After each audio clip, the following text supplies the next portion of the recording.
So, SteamOS, its sort of release and installability on more than just AMD hardware, so Intel Arc, and the ease of the installer now, has opened the doorway to basically making your own Steam boxes properly without the faff of what we used to do before, which is hacking, installing cards and all sorts of shenanigans that went on to get it working.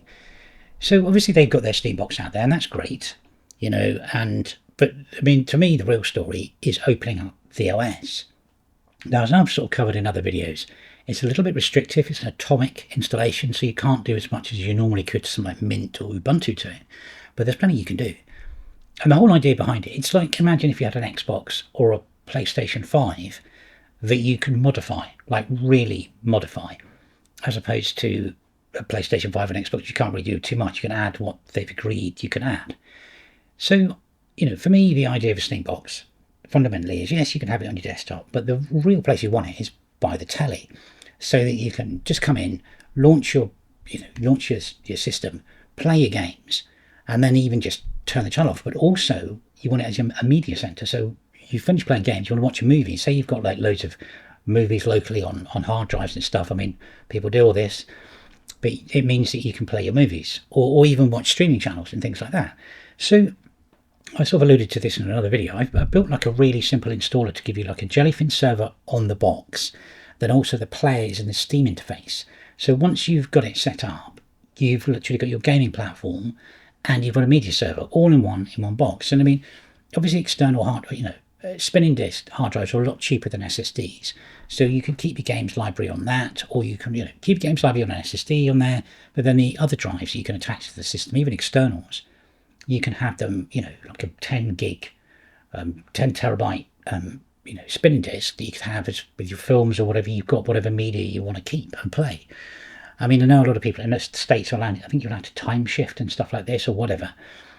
But obviously people do have media. That's why Plex, the whole world of Plex is sort of fired up.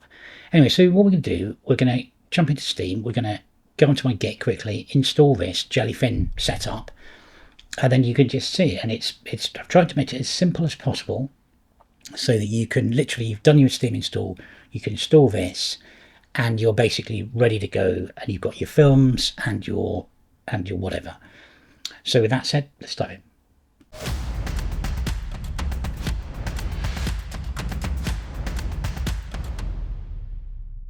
Okay, so I'm on the Steam desktop. Here we go. And I'm just going to go into the menu and I'm going to click power and switch to Steam desktop. Now, I sort of wasn't sure how to do this.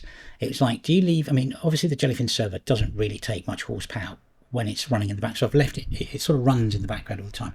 And the first thing you've got to do, well, there's two things you've got to do. First off is, well, if we're going to install this, we need to close down Steam locally, because it's going to write some files and it needs that off. So shut that down. And the other thing is you need to give yourself a password. Now this is really easy to do. It's in somewhere in here, system, console. And all you do to give yourself a password on here is passwd. And then whatever password you want, Q, password updated successfully. So now you have what's called a sudo password, because there's things you may get asked and it'll ask for do a password, and that's how you set it. So Steam's off, and basically I've got a password. So let's just go into Firefox. Now, when you first do this, you'll have to install Firefox, and we just go to git 28 all day, and it should come up with this. And on here, if you go to repositories, Jellyfin on SteamOS. So what we need to do is just jump in here. Down here, it's this first line, git clone, this bit here. Just copy that. Got that all copied. And then you need to launch console again, which was in here. There. And then paste it in, which is Control-Shift-V. And I mean, then it will install this. So close it. Now the first thing it's going to ask you is, what drive do you want your media storage to be on? Now if it's already got media on it, which is the drive I'm going to put on there, don't worry about it, it will scan it. So I've got my games drive, and I put a fake folder on there full of fake like 10 byte files that have the names of movies so that the metadata thinks, well, I don't have the movies on here. So if I put 1, that is run media deck. So that's the one I'm going to use. Then I'll say blank or finish. If I press blank, so leave it, now it'll do the install. Now, because it wants me to say it wants to auto mount the drive every time I sort of launch this, as opposed to having to mount the drive manually, it'll write it to fstab. So if I put yes, now it'll ask for the password. So Q. And there, okay, so that's all hooked up. So what's my Jellyfin account name? Because it wants me to create a name. So I'm going to call my Jellyfin account G, and the password for that account is G. Use whatever you want. Password again is G. This tries to get you as far into setup as feasibly possible without you having to do anything. Okay, so I'll pull this down. This is all done with Flatpak. So nothing's being written to any weird parts of the system. It's just all being done with Flatpaks.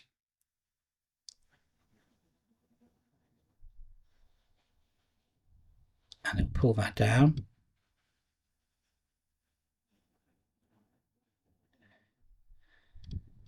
Getting there, it's getting there.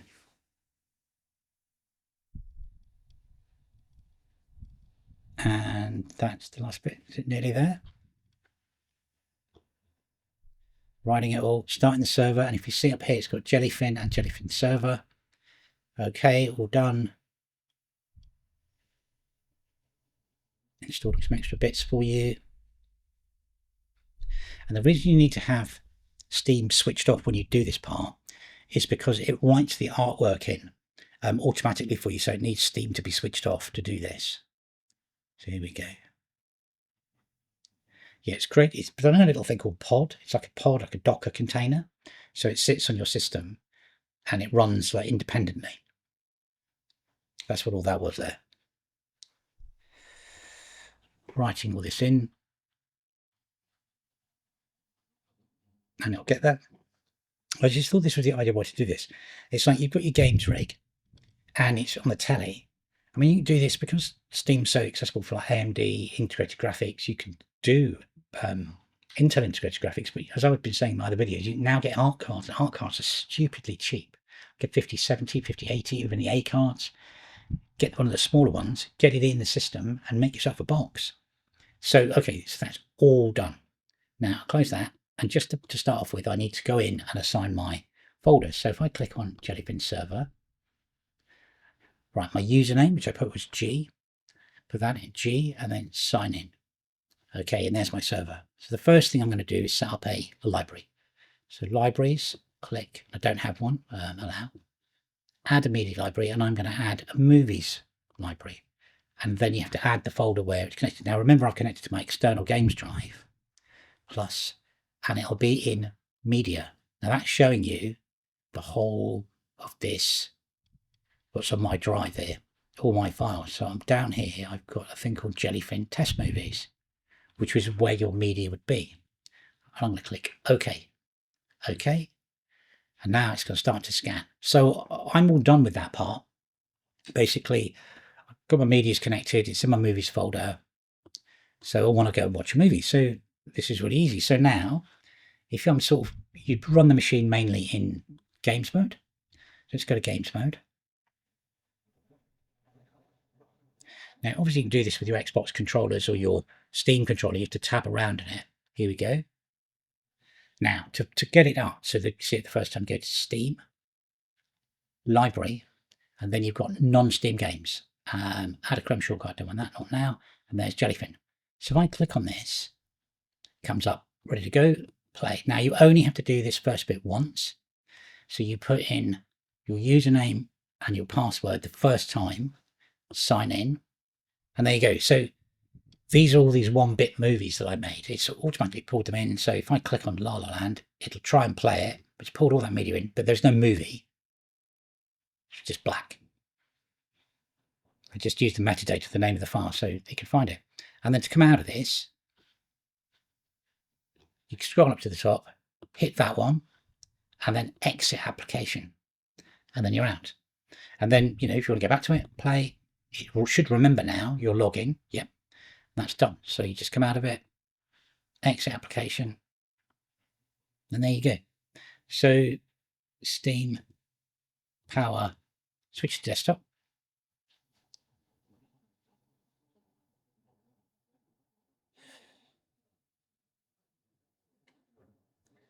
There you go. Now, if you wanted to play your movie in here, you can also launch your Jellyfin here. And there it is. So you can launch it from the desktop mode and then from inside Steam as well. Anyway, so there you go.